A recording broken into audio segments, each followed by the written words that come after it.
Peugeot has long had market leadership in the small but profitable sector that'll sell you an affordable little convertible with one of those trendy metal folding roofs. You only need to try their 207cc to find out why. Metal folding roofs on convertible cars are now an established part of the motoring landscape. But the fact that today they feature even on the most inexpensive cabriolets is largely due to one manufacturer, Peugeot. Here's a brand that knows a bit about this subject, having pioneered the folding hardtop genre with their 301, 401, 601 and 402 Eclipse convertibles of the 1930s. None of these, though, had quite the impact of the affordable little 206cc, launched in the year 2000 to bring this technology within reach of more buyers than ever before. Now, it was a huge success, selling over 367,000 examples worldwide, but inevitably it spawned a whole host of imitators, hence the need for a more practically sophisticated approach that arrived with this car, the 207cc. Launched in 2007, this model was a little larger and a lot more sophisticated. Extra body stiffening meant it was better to drive either roof down or, on days like this, roof up.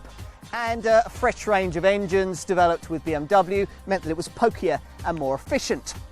Since then, all Peugeot has had to do is freshen up the looks a little to keep ahead of the chasing pack as competitors have come and gone, this 207 remaining a benchmark for the largely female audience in this sector.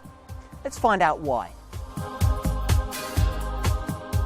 Buyers of so-called proper affordable sports cars like Mazda's MX-5 or perhaps one of those hot hatch GTIs will never willingly slip behind the wheel of a car like this 207cc.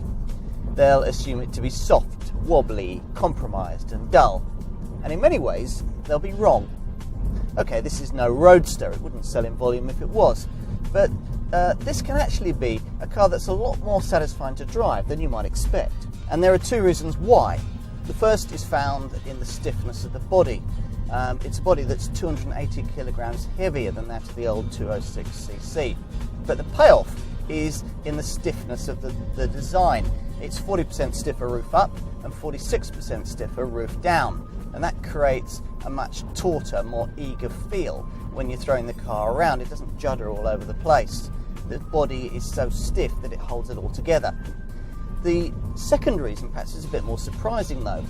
A supple ride that makes this car quite relaxing around town, soaking up the bumps, actually also makes it quite rewarding on your favourite B road. It certainly works with you a lot better than much more stiffly sprung fixed top 207 hot hatch with the same engine would do, bouncing around all over the place.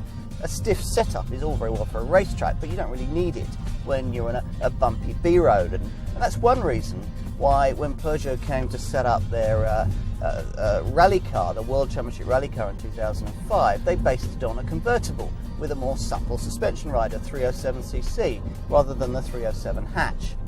So I guess what I'm saying is that an open top, even one as heavy as this, isn't necessarily such a bad starting point for a sporting car if it's done properly and has the right engines. Oh yes, engines, I was coming to those. You better like 1.6s because this 207cc has 3 of them, all co-developed with BMW and also used in the Mini. The entry-level unit is a 120 bhp 1.6 petrol that has the slightly daunting task of trying to shift nearly 1.5 tons of Gallic automotive real estate with something approaching alacrity. Something that's even more difficult in those variants specified with the 4-speed automatic transmission that you get on this entry-level petrol engine. Better then to try and stretch to one of the other two. There's a 112 brake horsepower 1.6 litre diesel that manages 60 in 10.9 seconds on the way to 119 miles an hour, or the top of the range unit. It's a petrol engine. It's 1.6 litre THP turbo and it manages 150 brake horsepower. That's good enough to make the sprint from rest to 60 in 8.6 seconds on the way to 130 miles an hour. Not jaw-droppingly quick, but quite as fast as you'd want to go in a car of this kind. More impressive than these bald figures is the way that pulling power arrives from so early in the rev range, from about 1400 revs in this THP model, allowing for easy, relaxed overtaking. What else? Yes, the power steering could do with a bit more feel, but then that's probably exactly how this car's largely female audience will want it. It's certainly very easy to use around town. Roof down on the open road, though there's a bit of wind buffeting around the tops of the windows, improvable with an optional wind deflector. The shudder and shake that affects pricier convertibles than this one is pretty well contained. Roof up at speed, wind and road noise are both kept to a minimum. The manual gearbox, a 6-speeder in the diesel and in this faster petrol model, is pretty slick too. Apart from the chromed front grille, circular front fog lights and LED rear lamps added to this revised version, this 207cc hasn't changed much over the years, but that's because the original design was so good in the first place. The shape is quite sleek with a slippery 0.30 drag coefficient, but like many cars of this kind, it looks more cohesive roof down than roof up. Now perhaps one reason why is Peugeot's decision to stick with a largish two-piece folding roof in a market where we've got used to seeing other such folding fixed tops fold into 3, 4 or even 5 pieces. All very clever, but also very complex, which isn't something that you need in an affordable little convertible like this. Multi-folding hardtops also contract into sandwich form when they stow away bootwards, munching through your available luggage space. Now this car's simpler structure means that it can do better in this regard, but there's still just 187 litres available roof down, in which form you'll struggle to fit any fixed solid suitcases in through the gap offered between the folded roof and the boot floor. Raising the roof means that you can take away this protective cover and actually get 1 or 2 really big bags in. In fact, roof erect, there's actually a very reasonable 449 litres of space on offer back here. Now that whole roof raising or lowering process occupies about 25 seconds, with the whole thing being triggered by this button near the handbrake here. There's no need for manual operation of latches at the top of the windscreen here at the beginning or the end of the process to break your fingernails, and Peugeot reckons that the whole thing has been engineered to aircraft standards of reliability, following problems with the roof mechanism on early 206cc's. At the wheel, the feeling is a little sportier than in a 207 hatch, thanks to a driving position that's 10mm lower, and it's easy for almost anybody to find an ideal driving situation thanks to a wheel that adjusts for height as well as for reach. Now some effort has been made in recent times to give the cabin a more upmarket feel thanks to revised graphics and splashes of chrome, although some of the plastics do feel a little bit down market still. Oddment space, well that's limited to door bins, this centre console and this air-conditioned glove box. Oh, and perhaps these rear seats too. They are, you see, best for chucking bags and jackets onto, although I should point out that this whole area is a lot more spacious than it was in the old 206cc. But an upright seating position and restricted legroom means that this back area is really best left to children. Now, to keep costs down, Peugeot decided to build this car's convertible body themselves, rather than subcontract it out to a specialist, as they did with the old 206cc. Now that's one reason behind relatively affordable pricing, which sits in the £16,000 to £19,000 bracket. As for rivals, well there aren't many that replicate this car's appeal precisely. A Renault Wind? Well, no, not really, though it's similar money and has a retractable hardtop. It's a slightly smaller convertible with slightly less powerful engines. A mini convertible then?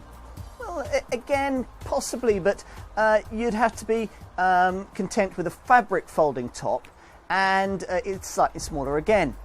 What about, I don't know, a Mazda MX-5 Roadster Coupe? No, not really, much more money and much less practical. And other than these alternatives, you're really looking at one of the folding metal roof family hatchback-based convertibles. That's a market sector where Peugeot has its 308cc, but prices there start from about £20,000. Safety-wise, there's a 5-airbag tally that includes a driver's knee bag, hazard warning flashes that flash under emergency braking, and these nice chrome-plated rollover bars at the back, which pop up 200mm in just 1/6 of a second if the car detects that it's about to flip. Now, that eventuality should be prevented by anti-lock brakes with electronic brake force distribution, though it's a pity that electronic stability control is an option on baseline models. The entry-level petrol variant, the 120 brake horsepower one, also does without the SSP steering stability program that helps stability when braking on uneven surfaces by applying torque to the steering. None of the 3 engines available are going to cost the earth to run. Of course, the diesel stands out, courtesy of its 58.9 miles to the gallon combined cycle fuel economy and 125 grams per kilometre of CO2 emissions showing. Go for the entry-level Euro 5 compatible petrol engine and you're looking at 44.1 miles to the gallon on the combined cycle and 149 grams per kilometre of CO2. In manual form, this entry-level 120 brake horsepower 1.6 also comes with a gear shift indicator light to tell you when to change up for optimum efficiency.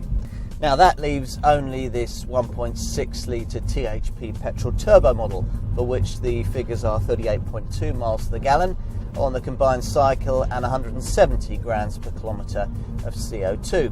Now those aren't too bad, though the meagre 50 litre fuel tank might see you having to fill up more frequently than you'd like. Residual values are pretty strong thanks to the consistent demand for cars like this and the fact that normally they're kept more carefully and cover lower mileages. Insurance groupings range between 16 and 24 on the 1 to 50 grouping scale.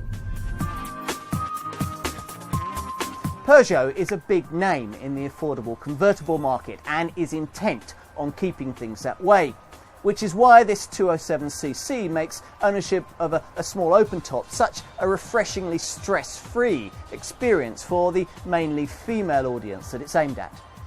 It's not a car for days like this, of course, but then that's why you buy a folding metal-roofed little cabrio in the first place, so that when the rain comes, you can put your tightly fitting roof in place and it feels just like a fixed-top coupe.